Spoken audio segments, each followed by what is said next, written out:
विश्व वंदनीय संत सम्राट बंदी छोर सदगुरु श्री कबीर साहब जी, मेरे हृदय मंदिर के आराध्य परम पूज्य गुरुदेव जी, पूजा के योग सभी संत समाज, मैं चरण कमलों में सिर झुका के 3 बार बंदी करता हूँ। बोलिए श्री सदगुरुदेव की जय। सदगुरु श्री कबीर साहब जी पुकार के समझाते हुए कहते हैं कि मनुष्य के अंदर सब प्रकार के स्वभाव होते हैं। कुत्ता का, बिल्ली का, बंदर का, हाथी का, घोड़ा का, सूकर का, कुकर का, जितने भी हैं इन सब के अंदर वो स्वभाव पाए जाते हैं। जिसका पलड़ा भारी होता है, जिसने भक्ति की है, सत्संग किया है, मानवीय गुण धारण किए हैं, उनके ही अंदर मानव के गुण रहते हैं। नहीं तो पशु पक्षी उसमें खाने के गुण ज्यादा रहते हैं, और जिस खाने का गुण ज्यादा रहता है वो उधर ही को फेलता है, वो मानवता की तरफ नहीं आने देता है। और यदि मानवता का यदि पलड़ा भारी है तो वो पशु पक्षी उसमें खाने के स्वभाव है वो सारे दब जाते हैं, मनुष्य का आ जाता है। और जरा भी उसमें ढील करी तो पशु के ही गुण आते हैं, और पछता मनुष्य के जीवन को बर्बाद करती है।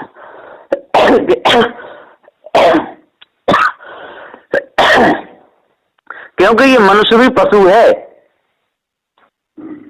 ना। ये कर्म भूमिका भी है और भोग भूमिका भी है। इसमें किए हुए कर्मों का दंड भी भोगना पड़ता है। जो हम पशु वृत्ति में रह करके पशुओं को दुख देते हैं उसका दंड हमको पशु खाने में जाकर भोगना पड़ेगा, मनुष्य में नहीं। और जो पक्षियों से, जो बहेलिया लोग हैं, पक्षियों को सताते, काटते, मारते रहते हैं, उनके संस्कार पशु पक्षी के बंदे उसमें जाकर भोगना पड़ता है। और उसमें खाने के कीड़े मकोड़ों को भी तो बहुत लोग उबाल के खाए जाते हैं। जो वर्षा के दिनों में जो हो जाती है ना इतनी बड़ी उपजाई ढेर के ढेर, उनको तो तेल में उबाल के खाते हैं और कहते हैं कि जी नमकीन है। ऐसे चाइना में तो सारे कीड़े मकोड़ों को खाए जाते हैं, चीन में तो उस खाने में जाके भोगने पड़ते हैं। और जो मनुष्य ही मनुष्य को बुरी नजर से देखता है, राग द्वेष के संस्कार बन जाते हैं, वो पशु वृत्ति है। फिर जन्म तो उसका मनुष्य में ही होता है, लेकिन पूरा जीवन उसकी बुद्धि कैसी रहती है, पशुओं जैसी रहती है। पशुओं जैसे विचार होते हैं, चाहे वो नर हो या नारी हो, इससे कोई फर्क नहीं पड़ता है। और पशु वृत्ति को त्यागना, कोई विशेष कोई गुणी, कोई संत हो या कोई विवेकी जन हो, उनका साथ किया जाए और सभी प्रकार का पक्ष छोड़ा जाए, और तब मनुष्य के गुण आते हैं। और एक ही यदि मनुष्य का गुण आ गया तो एक के ऊपर एक आते चले जाते हैं। और यदि एक भी गुण नहीं आया, हाँ तो श्रद्धा तो रहती है, भाव भी बना रहता है। संत को अरे आए गए तो जब वैसे खिला दे, लाख 4 रोटी इनको भी खिला दो, है ना। बहुत से बिल्कुल पशु बुद्धि रहती है, शराब पीते हैं, मांस खाते हैं, उल्टे सीधे कर्म भी करते हैं। लेकिन संतों को देख करके अरे आ गए तो दे दो, पैसे की कमी ना है, दे दो 2-4 मीटर कपड़ा, है ना, 1000-2000 रुपया भी दे दिए। लेकिन उनके अंदर भाव नहीं रहता, भक्ति नहीं रहती। ऐसे बहुत लोग हैं। हम जाते हैं उत्तर प्रदेश में, तो वहां पर एक गांव है नगला गुलाल, तो वहां पर एक बहुत अच्छा सज्जन आदमी है, उस अपना जो भी काम करता है ऐसा करता है। ये एक बार घोड़ी लाया था चुरा करके, और कभी गुरुजी आए तो गुरुजी को देखते ही दौड़ता है, अरे गुरुदेव आगे, गुरुदेव आगे, पैर छूता है आकर के, गुरुदेव को भेंट चढ़ाता है और सबको। तो गुरुजी कभी कभी उसकी भेंट लेते नहीं, तो वो कहते हैं, उसके एक भाई है, तो वो बताते हैं कि साहब ले लेना, नहीं तो हमको दुख देगा, चाहे उनको काम में लेना उसके पैसे, नहीं तो यहाँ जीना मुश्किल कर देगा वो। फिर आता है गुरुजी के पास बैठता है, जय हो, गुरुदेव की दंडवत प्रणाम करेगा, है ना, 1000-2000 रुपये चढ़ा देगा गुरुजी को। और भी संत हैं, उनको भी चढ़ा देगा 1000-2000 रुपया, और फिर चला जाएगा। और फिर शराब पी के गाली देगा सारे गांव गया, बहुत बुरी गाली देता है, माँ बहनकारी बहुत ज्यादा। और देख रहे है कोई आवे और बंदूक में कासू डाल के और छत पे चढ़े के 2-4 आसमानी फार भी कर देता है। है कोई पूरे गांव में मेरे सामने आवे, और फिर उस सिंह से कहता अपने भाई से कि तेने मेरी कहीं बुराई फुराई कुछ किसी था तो नहीं कुछ, कि नहीं ऐसा कुछ भी नहीं था। तो सदुदेवी पुकार के समझाते हुए कहते हैं कि ऐसे ऐसा बहुत चलता रहता है संसार में। बड़े बड़े दानी, ये दान में कभी नहीं, जितने पाप ज्यादा करते हैं ना, जितने पाप भी ज्यादा हैं विशेष, उतने फिर उन पापों को काटने के लिए झगड़े के झगड़े भर के ले जाते हैं गंगा यमुना पे, और जो वहां बैठे हुए ना कोरी कलंकी उनको खूब खिलाते हैं, डारो उनको श्रद्धा भाव से नहीं, वो तो अहंकार से उनके पास में देना ऐसे लुटाते रहते हैं। और जो सज्जन हैं इनके अंदर मानवता है, इनके अंदर मानवीय गुण है और सत्संग को जानते हैं, वो जाकर के श्रद्धा भाव भक्ति के द्वारा अपने आप गुणों को पहले त्यागते हैं और त्याग करके तब दान करते हैं, है ना। तो उनका जो दान है वो मनुष्य जन्म में और सज्जनता के आधार से और सत्य न्याय निर्णय के द्वारा मानवीय गुण उनके अंदर आ जाते हैं और पवित्र उनका भाव आता है और सज्जन ही उनके पास में आते हैं। और जो उन्होंने जो गंगा यमुना पे कोड़ी कलंकी को अहंकार बस अभिमान बस कमा के दिया है, तो वैसे उनको भी मिलता है ना। जिस भाव से, जिस वृत्ति से, जिस रूप में दान दिया जाए उसी दान में मिलता तो है, मिलेगा जरूर, कर्म का फल भोगना पड़ता है। और जैसा हमने दान किया है उस रूप में हमको मिलेगा, और जैसी हमने भक्ति करी है तैसे हमको फल मिलेगा। यदि हम बंदरों को चुंगा रहे हैं, बंदरों को दाना डाल रहे हैं और दिन और रात बंदरों के पीछे दौड़ रहे हैं। एक बंदर का पुजारी था, मेरे से ही बोला था वृंदावन में कि महाराज जी हम भक्ति कर रहे हैं। मैं क्या भक्ति कर रहे हो? बंदरों को दाना डालते हैं, जाते हैं, हमको फल मिलेगा कि नहीं? मैंने हाँ मिलेगा। इतना खुश हो गया कि वाह वाह मिलेगा मिलेगा मिलेगा मिलेगा, बहुत अच्छी बात, मिलेगा। फिर दूसरे दिन आया, महाराज जी ने पहचान लिया। मैंने कहा हाँ पहचान लिया, कल आए थे ना आप, कह रहे हम बंदरों के पुजारी हैं, हनुमान बाबा के पुजारी हैं, बंदरों को चुंगाते हैं। कि हाँ हाँ मैं वही हूँ। आपने ये कहा कि मुझे फल मिलेगा, मुझे बहुत खुशी हुई, पर एक बात में सोचा कि फल मिलेगा क्या? मैं कि आप बंदरों को ही तो चढ़ाते हो, बंदरों को जाते हो, बंदरों के संस्कार बनेंगे, तो आप बंदर बनोगे तो फिर आपको भी तो इधर हम बंदर बनेंगे। मैंने जैसी करनी तैसी भरनी, जैसी आदत तैसी लगन। अब वो शराब पिएगा तो शराब की दुकान पे जाएगा, दूध पिएगा दूध की दुकान पे जाएगा, है ना। शराब तो लस्सी पिएगा तो उसी दुकान पे जाएगा, है ना। जैसी जिसकी लगन होगी तहाँ जाएगा। जिसकी पशु में लगन होगी तो पशु खाने में जाएगा, पक्षियों में होगी पक्षी खाने में जाएगा, और बंदर होगी बंदर खाने में जाएगा, और मनुष्य की होगी तो मनुष्य खाने में आएगा। और मानवता धारण होगी तो पूरा मनुष्य बन जाएगा। यदि मानव धारण नहीं कर पाया तो मनुष्य बना हुआ ही पशु ही रहेगा। केवल इतनी कमी रहेगी कि दो सींग और पूंछ नहीं है ना। सामने दो सींग होते, पीछे पूंछ होती तो पक्का पता चल जाता कि ये पशु है। तो मानो जन्म में तो आ गया, तो मानुष केरी खोलड़ी और ओढ़े फिरता है बैल। मनुष्य खाने में तो आ गया, पर लेकिन मानुष की खोलड़ी है, पर है पूरा कौन? बैल है।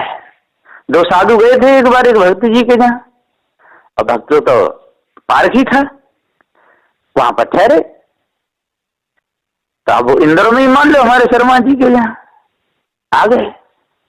शर्मा जी ने दौड़ करके उनकी सेवा करी और पूछा, कहो महाराज कहाँ से आए हो, ठीक हो? कहा बिल्कुल ठीक है। और एक नहाने चला गया, एक आसन पे बैठा। तो बैठे कि वो महात्मा जी कहाँ से आए कैसे?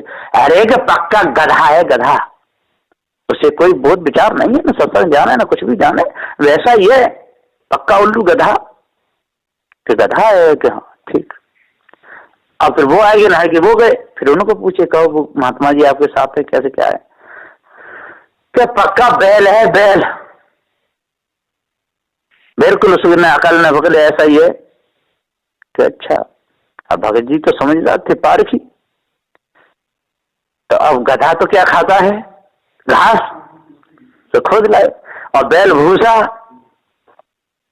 तो एक थाली में तो भूसा डाल के, पानी डाल के और थोड़ा आटा डाल दिया ऊपर, और एक थाली में रख दी घास, और दोनों के सामने रख दिए पाव, महाराज भोजन। अरे भगत जी मजाक करते हो क्या? ये कोई भोजन है? ये भूसा है, ये घास है। तो देखो जिसका जो चारा है मैंने बराबर दिया है, आपने कहा वो बैल है तो बैल के लिए भूसा है, और आपने गधा है तो गधा के लिए घास। तब उनकी बुद्धि सोई कि भगत जी के हाँ के गलती हो गई, ऐसा नहीं हमको करना चाहिए। कहते खीर पूरी बनी, खूब खिलाए, पूजा करे, और तब गए। तो सदुदेव कहते हैं कि अपने कर्मों को मनुष्य स्वयं बिगाड़ता है, अपने स्वभाव को स्वयं बिगाड़ता है, और दूसरे की निंदा चुगली करता रहता है। चाहे सुखने दगाबाज तेरी यारी में चाहे कितना मेल बढ़ा ले, कितना भी मेल बढ़ा ले रे, चाहे हंस हंस के बतला ले, और सुखने दगाबाज तेरी यारी में चाहे कितना मेल बढ़ा ले। क्योंकि दो थे मित्र थे, दोनों में होगी थी खटपट, और इतनी खटपट हो गई कि महीना 6 महीना साल भर उन्हें बोलचाल नहीं होती थी, एक दूसरे के सामने भी नहीं निकलते थे। और एक दिन एक मित्र ने उससे मित्रता थी, घर में आया, मिठाई के डिब्बे लाया, फूलहार भी लाया, उसको चढ़ाए। तो यह बहुत दिन हो गए, और फिर मेरा विचार बदला, मेरे मित्र से लड़ाई हो गई है, तो अब संधि करनी चाहिए, और मेरे सारे अवगुणों को तो माफ कर देना, जो मैंने तेरे साथ में किया तो हो गया, तो चलो ठीक है। और दोनों साथ साथ रहने लगे। और जो जिसको फूल डालने आया वो था पैसे वाला, वो था गरीब। अब वन की जी कब मरे और तब इसकी संपत्ति हमको मिले। अब खेत पे भी जाता था, सवेरे ढूंढता था, और उसके पास में तो 2-4 लाख रुपए भी रहते थे। अब गए पानी, भैया प्यास लगी है, चलो कुआं में पानी पीने जाते हैं। अब पानी खींचने लगा, वो पैसा वाला था, अब पानी, अब वो पीछे खड़ा है, और जैसे ही बाल्टी फंसाई और नीचे हाथ से कर तब बात दिया धक्का, और धक्का मार के उसके पैसे का झोला लेकर के और भाग आया। अब ग्वालियर लोग आए डोरों को चराने वाले, उसने बाल्टी फंसाई तो आप नीचे था, वो मरा तो नहीं था। बाल्टी पकड़ी के कौन है भैया, भूत चुड़ैल फिर हमारी बाल्टी कि नहीं भैया भूत चुड़ैल कोई नहीं हूं, ऐसी ऐसी बात है, कुआं में गिर गया। वहां ये नहीं कहा कि मेरे मित्र ने धक्का मार दिया, फिर वो निकाल लिया। निकालने के बाद वो अपने घर आया, और घर आकर के और फिर बोला अपने मित्र से मिलने जा रहा हूं। तो वो भी जैसे वो आया तो पूजा कर देते थे, वो भी गया हार फूल लेकर भैया के, हाँ कि देखो आपने तो बहुत कोशिश करी, आप पीछे भी खड़े, लेकिन मैं सद नहीं पाया, मेरा पैर रपट गया और मैं कुआं में गिर गया भैया। फिर अब आप अकेले थे तो कैसे निकाल पाते, फिर वो डोरों को चराने वाले आए, उन्होंने मैं निकाल लिया था, आपसे मिलने आया हूँ, मिठाई का डिब्बा कपड़े हैं और आपके लिए आया हूँ। तो नहीं भैया चलो अब तो अपन साथ ही साथ रहेंगे, है ना। तो मगर तब वो कह रहा है कि सुगने दगाबाज तेरी यारी में चे कितना मेल बढ़ा ले, कितना मेल बढ़ाए ले रे, चाहे हंस हंस के बतला ले, सुगने दगाबाजी की यारी में चाहे कितना मेल बढ़ा ले। यदि कोई भी पक्षी यदि बाजू से प्रेम करेगा तो बाजू उसे छोड़ेगा, बाज कभी नहीं छोड़ेगा। और कुत्ता है और जो खरगोश का बच्चा है, मेरे पाल लेते हैं, मैंने स्वयं देखे खरगोश और कुत्ता को पाल लेते, साथ साथ रहते हैं। एक बार खरगोश था और कुत्ता एक ने पाला, और रोज साथ साथ रहते थे, रोज साथ साथ रहे। और एक दिन वो खरगोश और कुत्ता दोनों खेल रहे थे आंगन में, और खेलते खेलते खेलते खेलते खेलते खेलते अब खरगोश बम लग गया कुत्ता में, खरगोश गला पकड़ लिया और चीर के खाने लगा, खा गया वो, और माल गाया दौड़ के, तो कुत्ता छोड़ेगा। ऐसी मोर और कुत्ता दोनों की दोस्ती थी उत्तर प्रदेश में, एक चौकड़ा गांव में, तो एक बम्बा है, तो मोर और कुत्ता दोनों पाले थे शुरू से, तो साथ ही साथ रहते, कुत्ता के पीछे मोर जाए, मोर के पीछे कुत्ता जाए।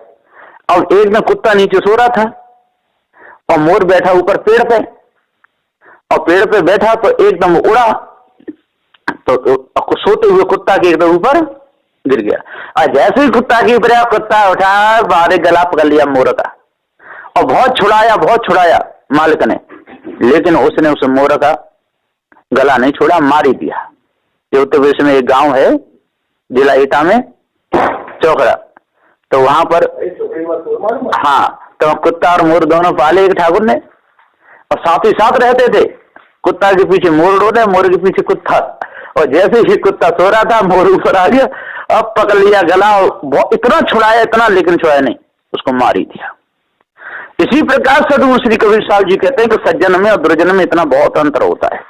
तो सुकने दगाबाज तेरी यारी में कितनों मेल बढ़ाए ले, कितनों मेल बढ़ाए ले रे, चाहे हंस हंस के बतलाए ले, सुकने दगाबाज की यारी में चाहे कितनों मेल बढ़ाए। इसी प्रकार से सभी प्रकार के संस्कार होते हैं मनुष्य के अंदर, और अनादिकाल से शरीर धरते और छोड़ते चले आ रहे हैं, और कब किस समय कौन सा संस्कार उदय हो जाए इसको हम कुछ भी नहीं कह सकते। इसलिए मनुष्य जन्म में आकर के पारसी संतों की शरण में लग करके जड़ चेतन के भेद को जान करके हर समय ये निरीक्षण करना चाहिए, हर समय देखना चाहिए कोई विकार तो नहीं आ रहा, कहां से आ रहा है, कैसा आ रहा है और किस खाने का आ रहा है, उसको तुरंत हटाना चाहिए, है ना। और यदि जो हटा नहीं पाता है उस विकारों में बढ़ जाता है, फिर उसका पतन होता चला जाता है, और धीरे धीरे धीरे धीरे धीरे धीरे मानवता से दानवता आती चलती है, और मानव दानवता जब आ जाती है तब वो पूरा पशु बन जाता है, चाहे वो साधु हो जाए, चाहे साधु का बाप हो जाए, चाहे कितना बड़ा मंदिरेश्वर हो जाए, चाहे कितने दुनिया में भेष बना बना के डोले, लेकिन जब तक विकारों को देख करके एकदम उसको नहीं हटाएगा, और आएंगे जरूर, क्योंकि अनादि काल से सभी खानियों में ये जीव रमता चला रहा है, रमता चला रहा है, और ऐसा कोई कर्म नहीं है कि नहीं किया हो, सारे कर्म किए, जैसे चोरी, हिंसा, व्यभिचार, ईर्ष्या, क्रोध, मान, छल, ये सारे कर्म अनादिकाल से जीव करता चला रहा है। और मनुष्य जन्म में आकर के मानवता बस संतों का संग करके ज्ञान हुआ, और ज्ञान होने पर वो विकार आएंगे जरूर सामने, अपना रूप दिखाएंगे। अब उनको यदि बोध विचार त्याग वगैरह से यदि उनको हटा देगा, और संसार में मोह भी आएगा, है ना। जान कितनी बार हमने विवाह शादी भी किए, और जिनसे किए वो नारियां भी जन कितनी बार सामने आती, है ना। और जितने बच्चे पैदा किए वो बच्चे भी जन कितने बार आते हैं, और उनकी प्रति हमारा आकर्षण बढ़ता है, वो पूर्व जन्म का है। इस जन्म में तो न ब्याह किए, न शादी किए, कुछ भी नहीं किए, लेकिन वहां पर लगन लग रही है, हमारा लक्ष्य लग रहा है, उसे प्रेम बढ़ रहा है, चिपक बढ़ रही है, तो पूर्व जन्म का है। ये संत गुरुजनों के द्वारा पता चलता है ना। किसी को देखे ऐसा पता चलता है कि हमारे पास आवे ही नहीं, और किसी को देखे ऐसा पता चलता है कि हमारे पास बैठा ही रहे, है ना। ये सब पूर्व जन्म के हैं, और इस जन्म में न उसे कभी मिले, न कोई मेल हुआ, न हमने उसको कुछ खिलाया पिलाया, ना उसने हमको, लेकिन प्रेम हो रहा है तो पूर्व जन्म का है, और वैर हो रहा है तो पूर्व जन्म का है। तो ये आज वर्तमान में हमको निरख करके, परख करके, सोच करके, समझ करके, और पारकी गुरु की शरण में लग करके ये सारे विकार हमको हटाने पड़ेंगे। यदि आज हमने हटा दिए और संसार से उपरामता ले ली, यदि संसार का कारोबार व्यवहार है उसे हम निहाते हुए, तो हम संत बन के अपना जीवन अच्छा जी सकते हैं। और यदि ऐसा नहीं कर पाया तो साधु बन के भी संसारगामी होकर के हमारा पतन हो जाएगा, बच नहीं सकते किसी भी प्रकार से। इसलिए सुकने दगाबाज की यारी में से कितनों मेल बढ़ाए, ये सारा संसार है, और एक दूसरे के लिए सब फांसी बने हुए हैं, एक दूसरे के सब दगाबाज हैं, जो इन चारों ब्राह्मण, क्षत्रिय, वैश्य, साधु चार वर्णों से न्यारा, यदि चारों वर्णों का पक्ष छोड़ करके, मोह छोड़ करके, चिपक छोड़ करके, है ना, इनके हाव भाव कटाच में जो ना आवे, जो पार बच जाए, पार निकल जाए सीधा, वही साधु है, और जो संसार में फंस गया वो ये साधु है। तो सदगुरु श्री कबीर साहब जी पुकार के समझाते हुए कहते हैं कि अपने आप को जानो और जड़ चेतन के भेद को समझो, तब पूर्ण शांति मिलेगी। बोलिए श्री सदगुरुदेव की।